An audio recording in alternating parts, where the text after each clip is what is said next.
President, last year, Senate Democrats presented to Senate Republicans a proposal meant to fix some of the partisan gridlock that slowed down the confirmation process for both parties over the years. I rise to speak to it because of the pending action that Senate Republicans have teed up to change the rules or utilize the nuclear option to set a new precedent for how nominees are considered and or confirmed in this body. And so it's not a new conversation, not a new effort that has come up just overnight. There have been efforts over the years to revisit this, including last year by Senate Democrats. And I referenced that proposal from last year because it was intentional. It was presented at a time when nobody knew who would be elected President of the United States. It was done at a time when no one knew who would be occupying or which party would be occupying the White House and be charged with filling key positions in the federal government. It was done at a time when we were not sure who would be in the majority of this body. And so it was an ideal time to discuss and implement reforms on a nonpartisan basis. It was a chance for the two sides to come together in a bipartisan fashion and negotiate a change to the Senate rules at a 67-vote threshold for the purpose of improving the process, improving the Senate as an institution.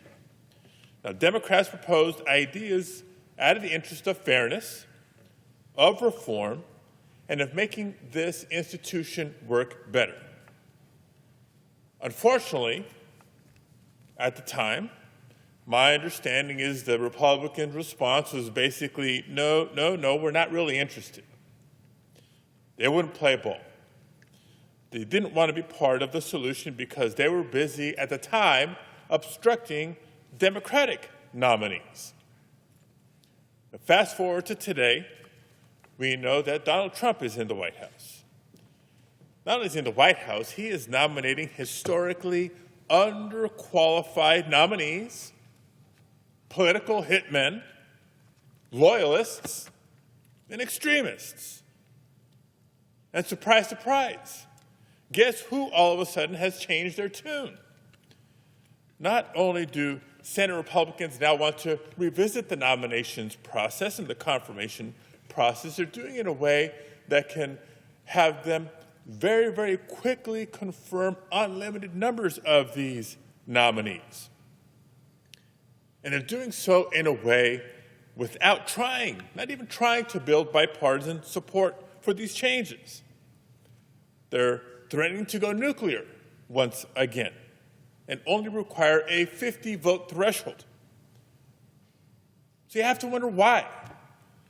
Maybe because they want to hide some of Donald Trump's most controversial nominees. Just look at who they've worked so quickly to confirm over the last several months.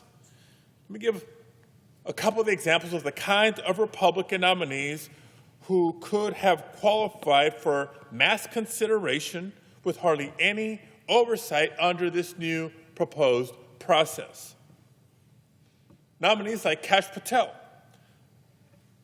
a conspiracy theorist who made a target list of Trump's perceived enemies, who's now been elevated to serve as director of the FBI. Dan Bongino, a far-right podcaster turned Epstein apologist, confirmed as deputy director of the FBI. Todd Blanche, Trump's personal criminal defense lawyer, who represented him when he was convicted of concealing hush money payments to Stormy Daniels, he's now the deputy attorney general. And by the way, paid recently a very high-profile visit to a certain Ghislaine Maxwell in federal prison for her role in the whole Epstein saga. Russell Vogt, the architect of a scheme to steal hundreds of billions of dollars from the American people and illegally stop funding critical housing and food assistance programs, he's now returned as OMB director. The same Russell Vogt who has publicly said and advocated for less bipartisan actions when it comes to appropriations and more partisan determinations on our federal government's spending plan. E.J. Antoni, slated to replace the head of the Bureau of Labor Statistics, who Trump fired after he didn't like the July jobs numbers. Someone who has a history of making sexually degrading attacks, homophobic remarks, promoting conspiracy theories, and lobbing crude insults at anyone critical of the president. Look, there's dozens more nominees coming before the Senate who repeatedly denied the legitimacy of the 2020 election in order to please Trump.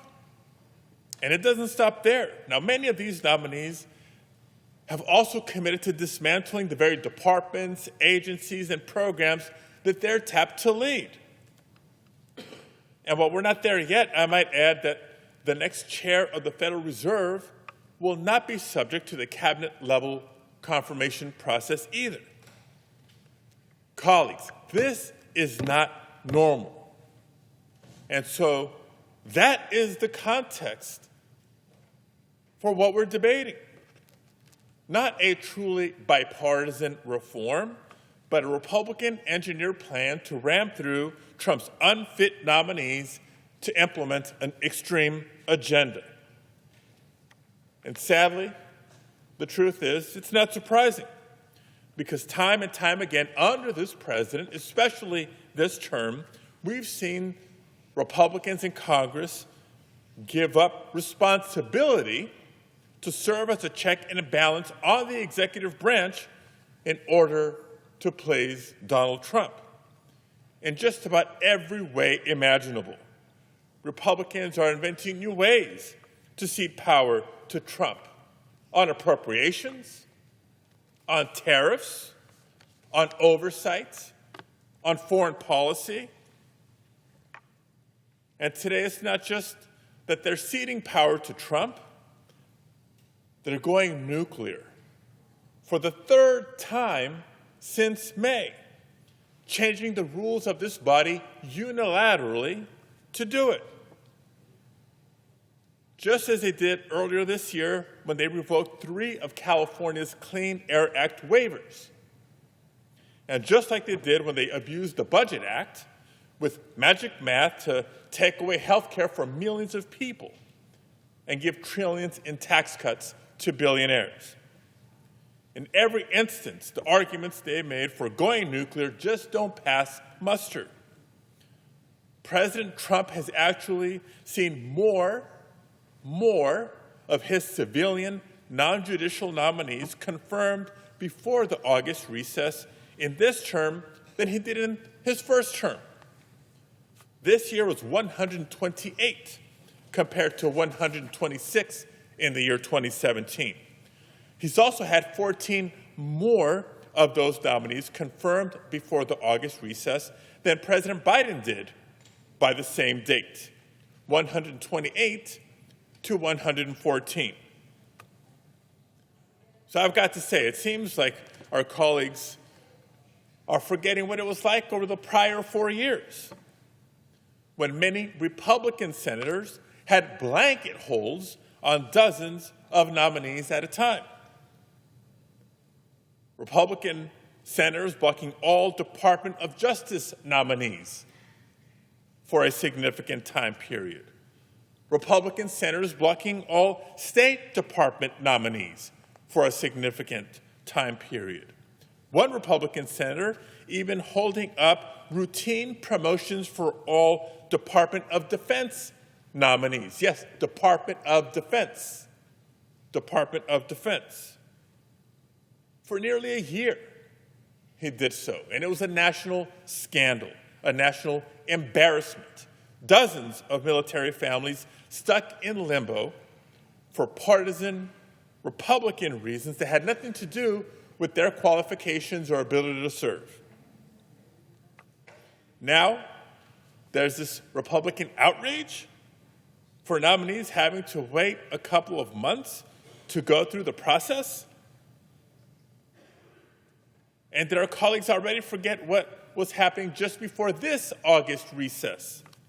Senate Democrats, again, despite the political climate that we're in, trying to negotiate in good faith.